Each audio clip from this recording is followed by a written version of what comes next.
राधे राधे छोटा भाई, सब ध्यान देगा। यह है तुम्हारा सवाल नंबर 2 का एक कक्षा है 8, एक्सरसाइज है तुम्हारा 8.2। सवाल को पहले पढ़ो। सवाल कहता कि है उस पर विचार करो।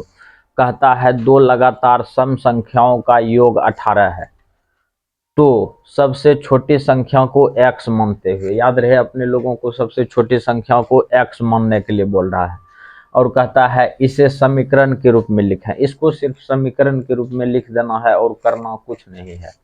तो अपने लोग यहाँ पर इसको यहाँ पे सॉल्व लिख दो श्रद्धा भक्ति से, जो बात है। तो माना कि सबसे छोटी संख्या x मान लो, मानेंगे कि दिया हुआ है, यहाँ पे लिखो दिया है, दिया है। मानना उनना यहाँ पे कोई जरूरी नहीं है। माना कि छोटी संख्या x, मानता तो ऐसे, और दिया है तो ऐसे। दिया है छोटी संख्या, छोटी संख्या बराबर x, यहां तक कोई तकलीफ नहीं। अच्छा, अगला मुद्दा समझो। कहता है इसे समीकरण के रूप में लिखें।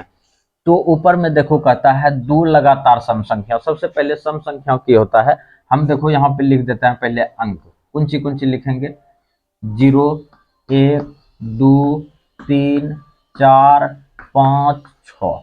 इस तरह से तुम और भी लिख सकता है। अच्छा, बात को समझो। इसमें सम संख्या कुंची कुंची है उस पर विचार करो।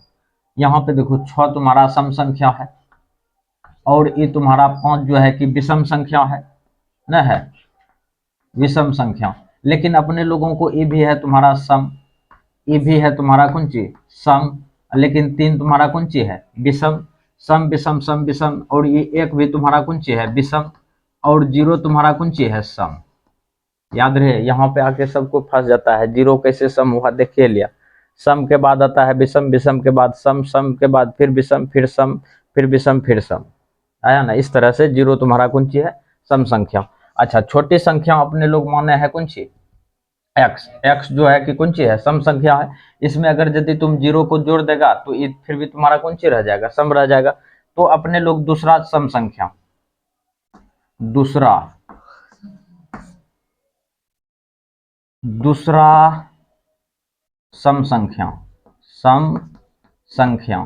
अच्छा, इसको देखो हम एक चीज बताते हैं। एक्स है, ये है एक्स में अगर यदि 0 को जोड़ देगा तो ये भी तुम्हारा रहेगा कुंची सम संख्या।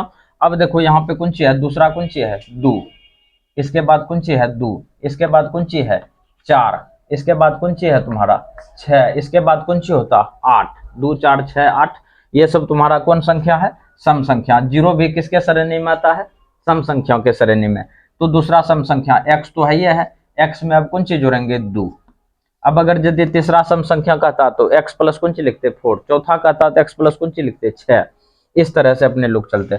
अब यहाँ पे लिखेंगे 9 प्रश्न से। अब कुंची से? प्रश्न से चलते हैं। प्रश्न से अपने लोगों को कहता है ये दोनों का योग, योग माने कुंची होता है जोड़, योग मतलब जोड़। ये दोनों का जोड़ कहता है 18। मतलब x प्लस 0 और जोड़ फिर कुंची करेगा x प्लस 2, दोनों का योग हो गया तुम्हारा कितना? 18। यहाँ पे 18 लिख दो। अच्छा, 0 किसी में जोड़ेंगे तो उसके मान में कोई परिवर्तन नहीं होगा, तो यहाँ पे हो जाएगा x प्लस 2 और बराबर हो गया 18। और ये जो प्राप्त हुआ तुम्हारा कौन चीज? समीकरण। और अपने लोगों को कहता था किसके रूप में लिखा? सिर्फ समीकरण के रूप में। तो ये सवाल तुम्हारा यहाँ पे फाइनल हो गया। ध्यान देगा भाई, ये है तुम्हारा सवाल नंबर 2 का बी। कहता है किसी पूर्णांक का आधा उसके बाद वाले पूर्णांक के तीसरे हिस्से से 5 अधिक है। उसके बाद वाले पूर्णांक के तीसरे हिस्से से कितना अधिक है? 5 अधिक है। और कहता है इस कथन को समीकरण के रूप में लिखें। मुद्दे को समझो। सबसे पहले बात करता है कौन चीज का? पूर्णांक का। किसी पूर्णांक और कोई पूर्णांक को अपने लोग मान लेते हैं। यहाँ पे देखो सॉल्व, यहाँ पे दिया हुआ नहीं लिखेंगे, काहे कि मान रहे हैं। माना कि कोई पूर्णांक x है, कोई पूर्णांक कौन सी है? x है। यहां तक कोई दिक्कत? अच्छा, अब देखो यहां पे समझो। कहता कि है, सवाल कहता है, हम नहीं, सवाल कहता है कि कोई पूर्णांक, किसी पूर्णांक का आधा, किसी पूर्णांक का आधा, तो इसका आधा कौन सी हो जाएगा? ये तो तुम्हारा पूर्णांक x हो ही गया, इसका आधा x/2। जैसे हम तुम लोगों को बोले 10, 10 का आधा कितना हो जाएगा 10/2, और इसको कटा देंगे तो कितना होगा 5। तो ये जो है जो 10 तुम माना है इसका आधा कितना होगा 5। अच्छा, कहता है उसके आधे, आधे वाला पूर्णांक कौन सी हो जाएगा, आधे वाला पूर्णांक। अच्छा, इसे लिखो, प्रश्न से डायरेक्ट कर दो, प्रश्न से एक लाइन में काम बन जाएगा तुम्हारा। ये पूर्णांक x है, इसका आधा कौन सी हो जाएगा x/2। फाइनल हो गया। अगला मुद्दा समझो। अगला मुद्दा कहता है कि बाद वाले पूर्णांक के तीसरे हिस्से, अगर यदि ये x है और हम यहाँ पे कोई पूर्णांक लिख देते हैं 0 +-1 +-2 +-3, ये सब तुम्हारा कौन सी है पूर्णांक है। अंक चाहे पॉजिटिव में हो या निगेटिव में, ध्यान से समझो, अंक चाहे पॉजिटिव में हो या निगेटिव में, वो कौन सी कहलाता है पूर्णांक कहलाता है। ये सब जो है तुम्हारा कौन सी है पूर्णांक है। और अपने लोग पूर्णांक को माने हैं कौन सी x। x में अगर यदि 0 जोड़ेगा तो x से रह जाएगा। इसके बाद वाला पूर्णांक कौन सी हो जाएगा x+1, x-1 भी कर सकता है +-1, और इसके बाद वाला पूर्णांक कौन सी हो जाएगा x+2, इसके बाद वाला x+3। इस तरह से तुम्हारा कौन सी होगा चलते रहेगा। तो कहता है इसके बाद वाले पूर्णांक का तीसरा हिस्सा, बाद वाला पूर्णांक कौन सी हो जाएगा x+1, अभी तुरंत नहीं लिखे थे रे, x+ कौन सी हो गया 1। और इसमें जो है कि कहता है इसका तीसरा हिस्सा, इसका तीसरा हिस्सा तो इसमें कितना से भाग देगा 3 से, और कहता है से 5 अधिक है, इसमें कौन सी करेगा 5 जोड़ देगा। कोई दिक्कत। और ये समीकरण तुम्हारा तैयार हो गया।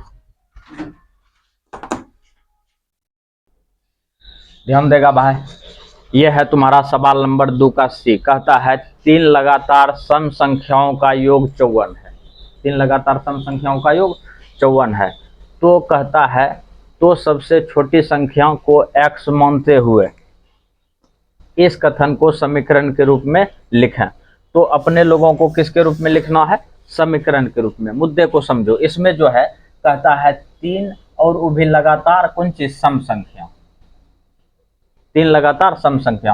अच्छा, सम संख्या कौन सी है 0 है, 2 है, 4 है, फिर 6 है, उसके बाद कौन सी 8। इस तरह से आते जाएगा तुम्हारा। इसमें जो है कि 0 में 2 जोड़ेगा तो फिर 2 आएगा, 2 में 2 जोड़ेगा तो 4, 4 में 2 जोड़ेगा तो 6, 6 में 2 जोड़ेगा तो 10, 10 में 2 जोड़ेगा तो 12। इस तरह से तुम जोड़ते जाएगा। ये सब तुम्हारा कौन सी आएगा सम संख्या, सम संख्या। अच्छा, इसमें सबसे छोटी सम संख्या कौन सी है 0, और छोटी सम संख्या 0 है। 0 को मानेंगे अपने लोग x, काहे मानेंगे यहाँ पे दिया हुआ है। अच्छा, सॉल्व करते हैं। अपने लोग लिखेंगे पहली छोटी सम संख्या, पहली दिया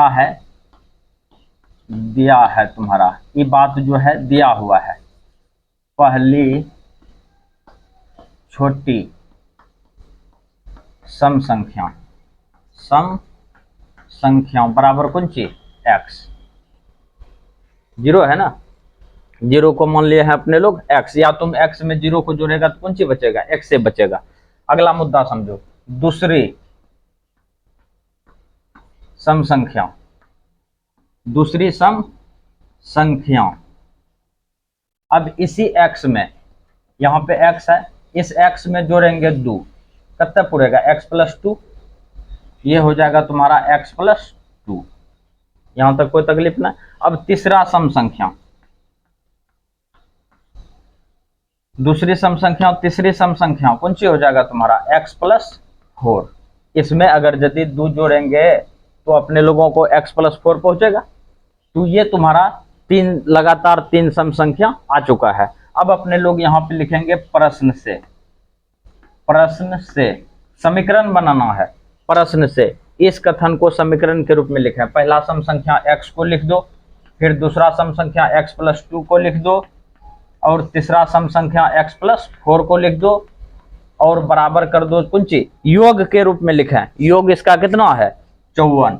तो ये सवाल तुम्हारा ये समीकरण के रूप में लिखे, और ये सवाल तुम्हारा यहाँ पे फाइनल हो गया। ध्यान देगा भाई, ये है तुम्हारा सवाल नंबर 2 का डी। मुद्दे को समझो। कहता है पिता की वर्तमान आयु पुत्र की वर्तमान आयु की 3 गुनी है, तो इसमें दो गो बात आता है, एगो पिता और एगो पुत्र। तो अपने लोग इसको सॉल्व करते हैं, ध्यान से देखना। यहाँ पे सबसे पहले लिख दो पुत्र को, पुत्र लिख दिया, और उसके बाद लिख दो पिता को। और ये जब तक लंबा है ना, इस लिखा हुआ जब तक लंबा है ना, उड़ रहा है ना, इसको देखना एक ही लाइन में सुटका देंगे।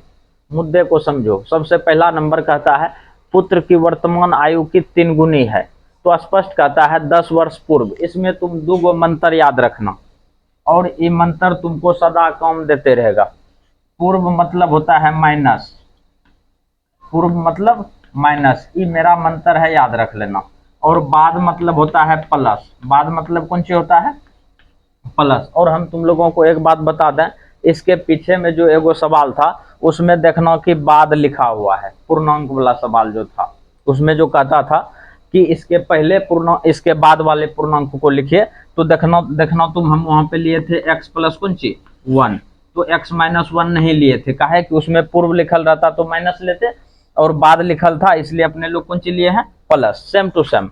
अब इस मंत्र को याद रखना कि पूर्व मतलब करना है माइनस और बाद मतलब करना है प्लस, ये मंत्र को याद रख लिया। अगला मंत्र देखो कि है कि अपने लोगों को यहाँ पे कहता है पुत्र, आयु पुत्र की आयु की 4 गुना है, तो पुत्र की वर्तमान आयु को x मानते हुए उक्त कथन को समीकरण के रूप में लिखें। पुत्र को माने हैं x, मान ले लियो, और यहाँ पर दे दो बराबर।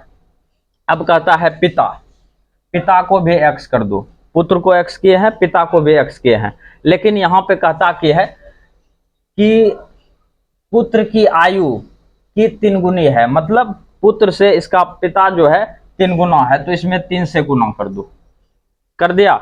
उसके बाद कहता है 10 वर्ष पूर्व पिता की आयु। अब यहाँ पे देखो पूर्व है, तो पूर्व में कौन सी देगा, माइनस, माइनस दे दो और 10 वर्ष घटा दो। अच्छा, इधर 10 वर्ष घटाए हैं तो इधर भी 10 वर्ष घटा देंगे, ये तुम्हारा काम बन चुका है, और इधर भी काम बन चुका है। अब कहता है 10 वर्ष पूर्व, 10 वर्ष पूर्व पिता की आयु पुत्र की आयु की 4 गुनी है, मतलब पिता ये है तुम्हारा पिता, ये है तुम्हारा पुत्र। अगर यदि तुम इसमें 4 से गुना करेगा तो ये बाप के बराबर हो जाएगा। हो गया। तो अपने लोगों को कहता है पुत्र की आयु को x मानते हुए उक्त कथन को समीकरण के रूप में लिखें, तो ये तुम्हारा समीकरण तैयार हो गया। इस तरह से ये सवाल तुम्हारा फाइनल हो गया। तो भाई तुम लोग वीडियो को लाइक करना, अपने दोस्तों के साथ शेयर भी, और कमेंट में राधे राधे कर देगा।